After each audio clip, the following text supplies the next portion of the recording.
Hello YouTubers and YouTubettes. In today's video I'm going to show you how to clean gold fingers off the easiest and best way I found.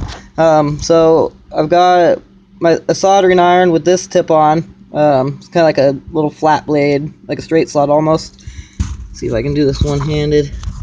But basically you just run this on it. Man, that's hard to do with one hand. Come on, try setting it up. Run it like this under it. It just knocks them right off real quick. You can clean up the whole memory stick real quick like this. I mean, just that 2 seconds, I did that. And so, this is about the best way I found to just get you straight down to your foils without any kind of acid or anything. And yeah, let me know what you think. Like, subscribe, and I'd love to hear from you. Leave some comments. Have a good one.